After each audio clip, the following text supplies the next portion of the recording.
So I'd like to talk about my day job. My day job is as the chairman and the co-founder of Thorn. We build software to fight human trafficking and the sexual exploitation of children. It is an honor to be here. As a young man raised and brought up in the public school system, I pledge my allegiance to that flag every single day. And the honor, maybe one of the greatest honors of my life today, is to be here and leverage the work that I've done as testimony that may in some way benefit this nation that I know. I'd like to start by saying thank you to Chairman Corker for your leadership in this endeavor, and to Senator Cardin. Your leadership has been extraordinary, and I'd like to also say thank you to the rest of the committee that has supported this effort. This is a bipartisan effort, and in a country that is riddled with bipartisan separation on so many things, slavery seems to come up as one of these issues that we can all agree upon. And I applaud you for your agreement, and I believe in you and your leadership and your ability to take us out of it. I'm here today to defend the right to pursue happiness. It's a simple notion, the right to pursue happiness. It's bestowed upon all of us by our Constitution. Every citizen of this country has the right to pursue it, and I believe that it is incumbent upon us as citizens of this nation, as Americans, to bestow that right upon others, upon each other, and upon the rest of the world. But the right to pursue happiness for so many is stripped away. It's raped. It's abused. It's taken by force, fraud, or coercion. It is sold for the momentary happiness of another. Now, this is about the time when I start talking about politics that the internet trolls tell me to stick to my day job. So I'd like to talk about my day job. My day job is as the chairman and the co-founder of Thorn. We build software to fight human trafficking and the sexual exploitation of children. And that's our core mission. My other day job is that of the father of two, a 2-month-old and a 2-year-old. And as part of that job that I take very seriously, I believe that it is my effort to defend their right to pursue happiness and to ensure a society and government that defends it as well.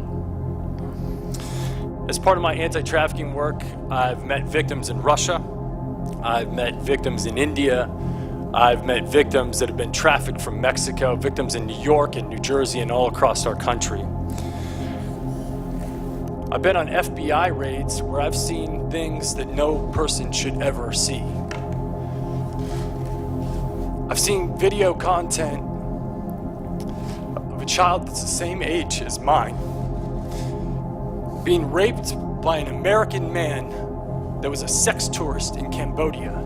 And this child was so conditioned by her environment that she thought she was engaging in play. I've been on the other end of a phone call from my team asking for my help because we had received a call from the Department of Homeland Security telling us that a 7-year-old girl was being sexually abused, and that content was being spread around the dark web.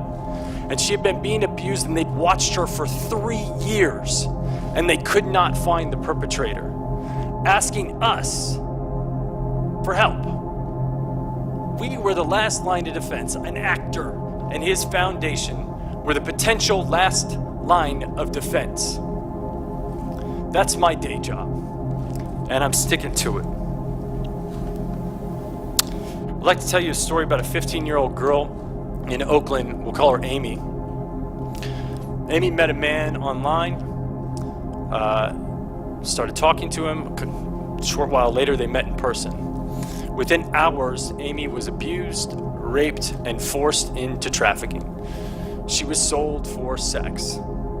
This isn't an isolated incident. There's not much that's unusual about it. The only unusual thing is that Amy was found and returned to her family within 3 days using the software that we created, a tool called Spotlight.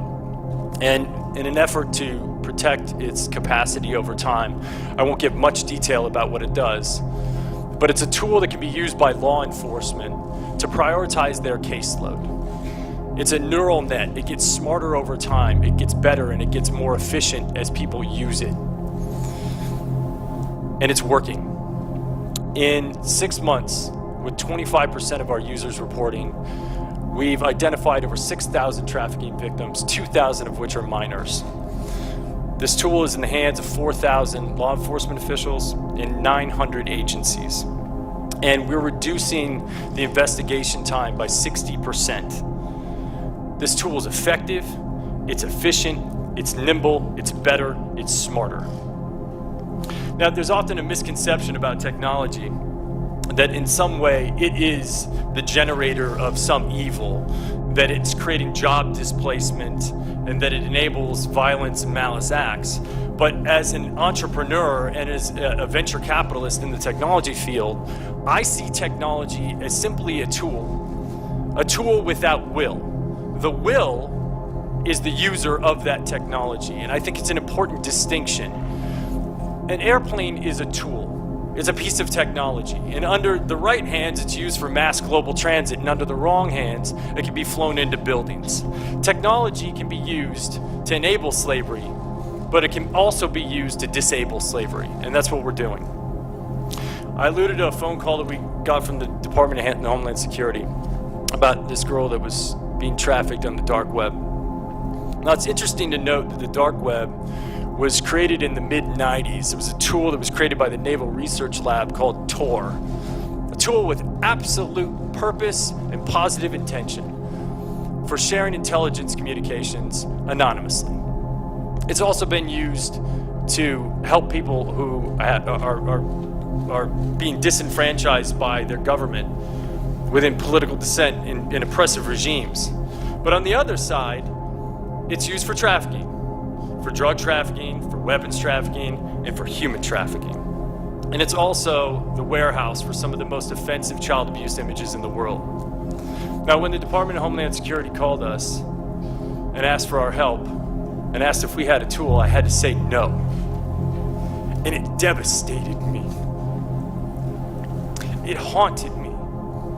Because for the next 3 months, I had to go to sleep every night and think about that little girl that was still being abused. And the fact that if I built the right thing, we could save her. So that's what we did. And now, if I got that phone call, Greg, wherever you're at, the answer would be yes. We've taken these investigation times of dark web material from 3 years down to what we believe can be 3 weeks. The tool is called Solus. Once again, I won't go into too much detail about the tool, but it's being used by 40 agencies across the world today in beta, and we believe that it's going to yield extraordinary results. And just like Spotlight, it gets smarter and more efficient and more cost-effective over time. So where do we go from here? What do we need? Obviously, we need money. We need financing in order to build these tools. Technology is expensive to build, but the beauty of technology is once you build the warehouse, it gets more efficient and more cost-effective over time. I might be able to present to you a government initiative where next year I come back and ask for less. And to me, that's like, it seems extraordinary. The technology we're building is efficient, it works, it's nimble, because traffickers change their modus operandi, and we can change ours as well, just as efficiently, if not more efficiently, as they can. It's enduring, and it only gets smarter with time. We also are collecting data. We have KPIs. We actually understand that if we're delivering value, we increase our efforts in that area. If we're not delivering value, we shut it down. And it's a quantifiable solution. One of my mentors told me, don't go after this issue if you can't come up with a quantifiable solution. We can quantify it, and we can make the work that we're doing and the initiatives that you put forth accountable. My second recommendation is to continue to foster these private-public partnerships. Spotlight was only enabled by the McCain Institution and the full support of Cindy McCain and a man that I find to be not only a war hero, but a hero to this issue, John McCain. It wasn't just created by them. There was extraordinary support from the private sector. The company Digital Reasoning out of Tennessee stepped up to the plate. They offered us effort, they offered us engineers, they offered us support, pro bono work. We've had the support of companies that oftentimes war with each other, from Google to Microsoft to AWS to Facebook, and some of our other technology initiatives include many, many other private companies. It's vital to our success. These private-public partnerships are the key. The third thing I'd like to highlight is the pipeline. You know, we sit at the intersection of discovery of these victims, but the pipeline in and the pipeline out are just as vital and just as important, and addressing them are just as important. I'd like to highlight one thing in particular, that being the foster care system. There are 500,000 kids in foster care today. I was astonished to find out that 70% of the inmates in the prison across this country have touched the foster care system, and 80% of the people on death row were at some point in time exposed to the foster care system. 50% of these kids will not graduate high school, and 95% of them will not get a college degree. But the most staggering statistic that I found was that foster care children are 4 times more likely to be exposed to sexual abuse. That's a breeding ground for trafficking. I promise you that's a breeding ground for trafficking. But the reason I looked at foster care is that it's a microcosm. It's a sample set that we have pretty extraordinary data around to date, even though we can't seem to fix it. It's a microcosm for what happens when displacement happens abroad as the unintended consequences of our actions or inactions in the rest of the world. When people are left out, when they're neglected, when they're not supported, and when they're not given the love that they need to grow, it becomes an incubator for trafficking.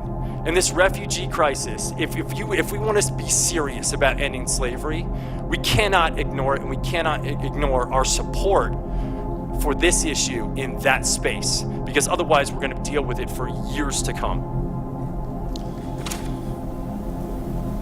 The outbound pipeline, there's just not enough beds. The bottom line is, once someone is exposed to this level of abuse, it's a mental health issue, and there aren't enough beds, there's not enough support, and we have to have the resources on the other side. Otherwise, the recidivism rates are through the roof.